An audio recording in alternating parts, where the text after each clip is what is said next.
wabarakatuh. Waalaikumsalam warahmatullahi wabarakatuh. Oke, sebelumnya perkenalkan nama saya Nur Salsabila Harahap. Saya akan menjelaskan tentang buku CBR yang telah saya rangkum, yaitu buku CBR Isu-isu Kontemporer di Kawasan Asia Selatan sebagai buku utama, dan buku India Bangkitnya Raksasa Baru Asia. Nah, sebelumnya Mak, Dek, buku ini memuat 10 bab, di mana bab yang pertama itu, sebelumnya saya jelaskan dulu, buku ini membahas tentang isu-isu yang terjadi di kawasan Asia Selatan. Nah, yang bab pertama itu adalah tentang kawasan Asia Selatan itu sendiri, yaitu kawasan Asia Selatan terdiri dari 8 negara, di mana negara pertamanya adalah negara India, Pakistan, Bangladesh, Sri Lanka, Nepal, Bhutan, Maladewa, dan Afghanistan. Selanjutnya bab kedua yaitu tentang keamanan di Asia Selatan. Nah, keamanan di Asia Selatan ini terbilang cukup serius, di mana persoalan keamanan selalu dihadapi oleh negara-negara di kawasan tersebut. Nah, keamanan yang paling sering terjadi yaitu kasus-kasus penyerangan dari negara-negara lain, dan kasus-kasus peperangan, kasus-kasus antara yang paling sering itu terjadi adalah kasus antara India dan Pakistan yang sering memperebutkan atau sering terjadi sengketa wilayah di sana. Nah, bab yang ketiga adalah tentang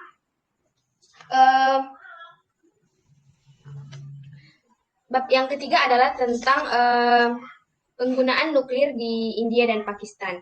Nah, kita ketahui itu India dan Pakistan itu sama-sama negara yang mempunyai persenjataan nuklir, di mana kedua negara ini mengalami konflik setelah pemisahan kedua negara, di mana negara India memisahkan diri sesuai dengan keagamaannya, yaitu India yang mayoritas beragama Hindu akan di India, dan yang mayoritas agama Islam berada di Pakistan.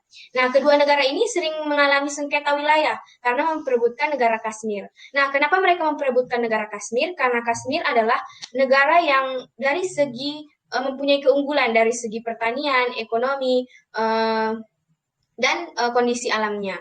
Nah, selanjutnya adalah bab keempat, di mana keamanan pangan dan kasus diskriminasi makanan yang ada di India. Nah, meskipun negara India merupakan salah satu penghasil makanan terbesar di dunia, tetapi di India sering terjadi kasus kekurangan gizi. Bahkan anak-anak di sana banyak mengalami stunting karena mereka kekurangan gizi. Bahkan yang kita ketahui, anak-anak yang sering mengalami kekurangan gizi ini berasal dari golongan kasta-kasta rendah. Di mana di India ini sering mereka melakukan penggolongan-penggolongan kasta, di mana kasta Dalit yang dianggap paling rendah mengalami kekurangan gizi. Nah, walaupun di sana sekarang sudah diskriminasi kasta sudah diberlakukan, tetap pengurangan diskriminasi kasta sudah dilakukan, tetapi sampai sekarang kasta masih diberlakukan di India, mengakibatkan anak-anak di sana banyak yang kekurangan gizi, mengalami stunting dan wasting. Selanjutnya adalah bab ke-5, yaitu tentang kebangkrutan dan kejatuhan ekonomi krisis Sri Lanka. Di mana yang kita ketahui dulunya Sri Lanka ini adalah negara yang mempunyai kemajuan di bidang ekonominya, baik dari pemerintahannya. Namun ada beberapa faktor, dan ekonomi Sri Lanka mengalami penurunan sejak tahun 1950-an, di mana terjadi perang saudara yang mengakibatkan pemerintahan di Sri Lanka memburuk dan mengakibatkan ekonominya menurun. Dan pada tahun itu juga, dan puncak dari kebangkrutan ekonomi Sri Lanka ini terjadi pada tahun 2022 yang disebabkan oleh faktor pemotongan pajak, pencetakan uang yang berlebih, peningkatan utang luar negeri, inflasi harga kebutuhan pokok, dan krisis agrikultur. Nah, dan faktor lain yang menyebabkannya adalah pemboman atau tragedi serangan bom Colombo. Selain itu juga pandemi COVID-19 juga mengakibatkan ekonomi Sri Lanka menurun, dan dan dampak dari konflik Rusia dan Ukraina. Nah, hal itu mengakibatkan ekonomi dari Sri Lanka ini menurun. Jadi negara tersebut bahkan banyak mengalami penurunan ekonominya. Selanjutnya adalah bab 6, yaitu pernikahan anak di Bangladesh, di mana pernikahan anak di Bangladesh ini dianggap sebagai tradisi atau yang sering disebut patriarki, di mana sistem sosialnya menempatkan laki-laki sebagai pemegang kekuasaan utama yang mendominasi dalam peran kepemimpinan. Contohnya, anak-anak mereka dinikahkan agar karena itu adalah kebudayaan dari nenek moyang mereka. Jadi anak-anak di sana dinikahkan pada usia kurang dari 18 tahun. Nah, di bawah 18 tahun. Hal tersebut adalah pelanggaran HAM. Dan di Bangladesh kegiatan ini terjadi, tetapi telah mengalami penurunan pada 2015.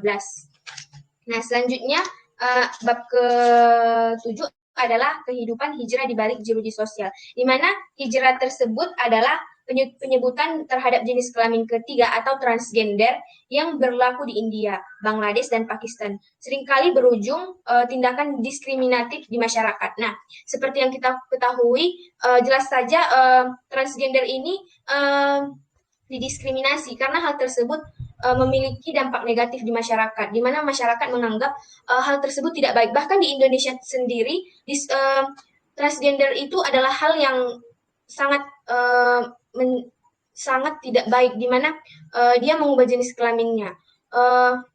Wajar saja hal tersebut terjadi di masyarakat tersebut dan tidak diterima masyarakat.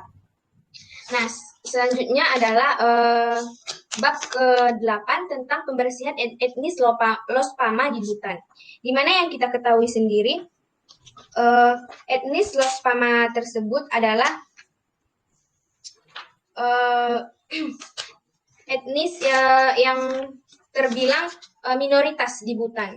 Nah, mereka dipaksa untuk meninggalkan budaya mereka dan harus menggunakan bahasa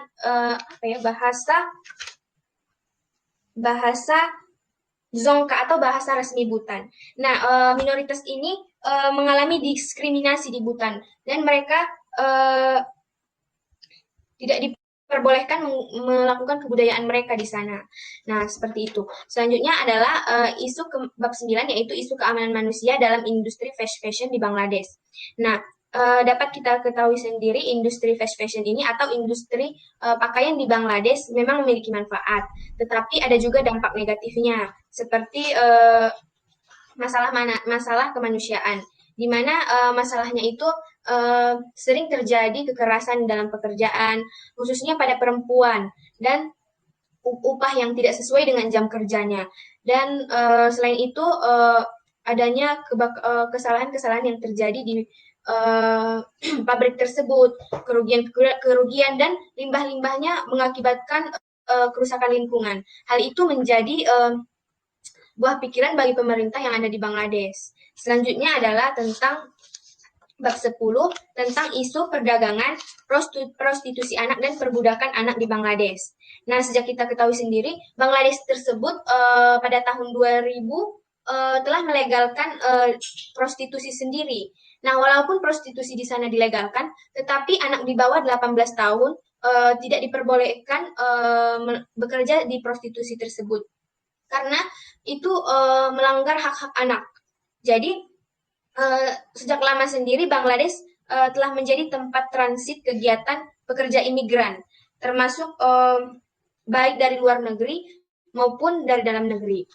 Nah, hal tersebut mengakibatkan seringnya di sana terjadi perdagangan manusia. Nah, faktor-faktor yang menyebabkan perdagangan manusia itu adalah kemiskinan. Yang pertama adalah kemiskinan.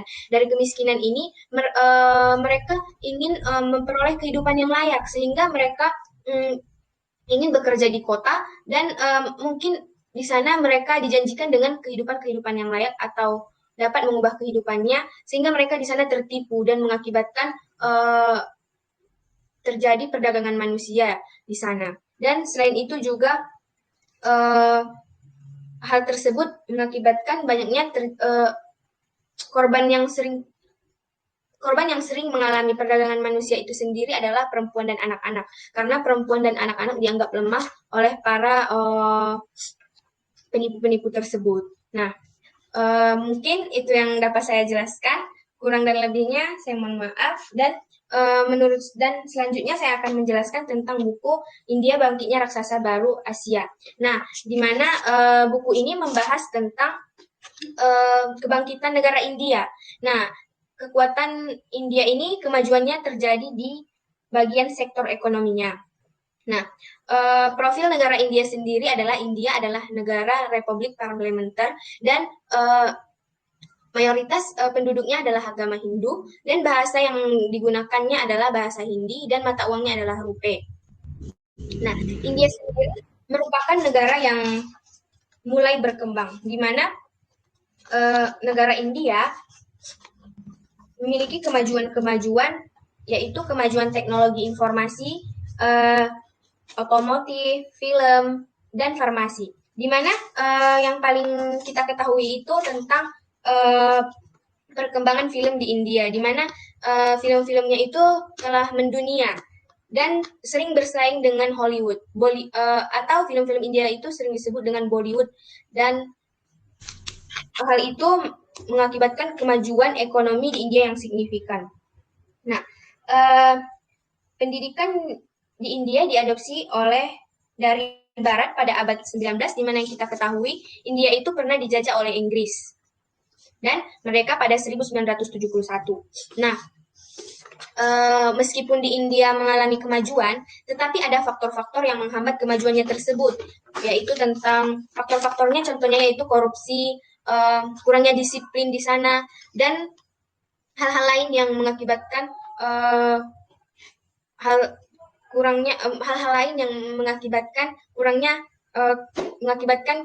tidak bisanya berkembang kemajuan di India. Tetapi sejauh ini India telah sangat maju. Oke, mungkin itu yang dapat saya jelaskan. Menurut saya, buku isu-isu kontemporer ini bahasanya sangat mudah dipahami, dan penjelasannya secara lengkap dan menyeluruh tentang negara-negara yang berada di kawasan Asia Selatan itu sendiri. Dan buku ini sangat cocok dijadikan referensi dalam membuat karya ilmiah. Buku ini dan selanjutnya tentang buku pembanding, yaitu India Bangkitnya Raksasa Baru Asia. Buku ini juga cukup bagus, tetapi ada beberapa bahasa-bahasa asing yang tidak ditunjukkan artinya di dalam buku ini, dan mungkin kalimatnya agak berbelit-belit. Oke, mungkin itu yang dapat saya sampaikan kepada Mama dan Adik. Apakah Mama dan Adik memiliki pertanyaan? Tidak jelas.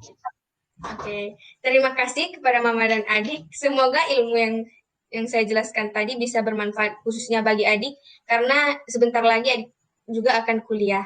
Jadi mohon doanya semoga perkuliahan saya lancar. Amin. Terima kasih. Assalamualaikum warahmatullahi wabarakatuh. Waalaikumsalam warahmatullahi wabarakatuh.